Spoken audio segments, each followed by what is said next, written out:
Hi అండి, నమస్తే. నేను మీ భార్గవి. వెల్కమ్ బ్యాక్ టు అమ్మ చేతి వంట.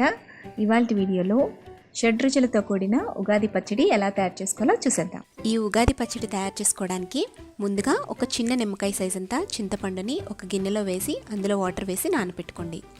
ఇలా నానిన చింతపండు గుజ్జులోంచి వాటర్ని సపరేట్ చేసుకోండి. ఇలా చిక్కటి గుజ్జుని ఒక పావు కప్పు దాకా తీసుకోండి. మనం కావాలంటే రుచికి తగ్గట్టు తర్వాత పులుపుని యాడ్ చేసుకోవచ్చు. ఇప్పుడు ఒక పావు కప్పు దాకా వాటర్ని యాడ్ చేసుకోండి. ఇందులోని ఒక చిన్న పచ్చిమిర్చిని తీసుకుని సన్న ముక్కలుగా కట్ చేసుకుని యాడ్ చేసుకోండి. నేను యాక్చువల్గా అయితే పచ్చిమిర్చి యూస్ చేయనండి. పచ్చిమిర్చికి బదులుగా నేను మిరియాలని యూస్ చేస్తాను. మిరియాలే యాక్చువల్గా కరెక్ట్ పద్ధతి, కానీ మీరు అందరూ అడుగుతున్నారు కాబట్టి మీకోసం నేను పచ్చిమిర్చిని ఇక్కడ యూస్ చేస్తున్నాను. తర్వాత ఇందులోకి ఒక టీ స్పూన్ దాకా వేప పువ్వుని యాడ్ చేసుకోండి. ఇప్పుడు ఇందులోనే ఒక టేబుల్ స్పూన్ తురుముకున్న బెల్లాన్ని యాడ్ చేసుకోండి. తర్వాత చిన్న ముక్కలుగా కట్ చేసి పెట్టుకున్న లేత మామిడి ముక్కల్ని యాడ్ చేసుకోండి. ఇప్పుడు ఇందులో ఒక పావు టీ స్పూన్ దాకా ఉప్పుని యాడ్ చేసుకుని మొత్తం కలుపుకోండి. ఇప్పుడు మనకి షడ్రుచులతో కూడిన ఉగాది పచ్చడి రెడీ అయిపోయినట్లే. అంటే ఈ పచ్చడిలో తీపి, పులుపు, ఉప్పు, కారం, చేదు, వగరు వీటన్నిటిని మనం యాడ్ చేసేసాం.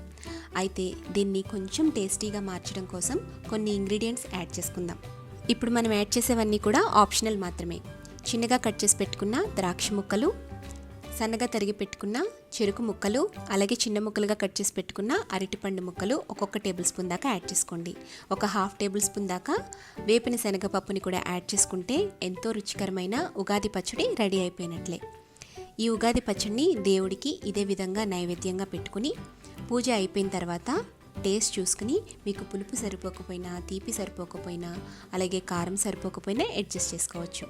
అంతేనండి, ఎంతో రుచికరమైన ఉగాది పచ్చడి రెడీ అయిపోయింది. నాకైతే ఈ ఉగాది పచ్చడిలోకి పచ్చిమిర్చి కన్నా కూడా మిరియాల పొడిని కచ్చాపచ్చాగా దంచుకుని యాడ్ చేసుకుంటేనే ఇష్టం. మనమందరం కూడా ఈ ఉగాదికి ఇలా ఉగాది పచ్చడిని ట్రై చేసి ఇంట్లో వాళ్ళందరికీ కూడా రుచి చూపించి మన తెలుగు సంవత్సరాదిని ప్రారంభిద్దాం.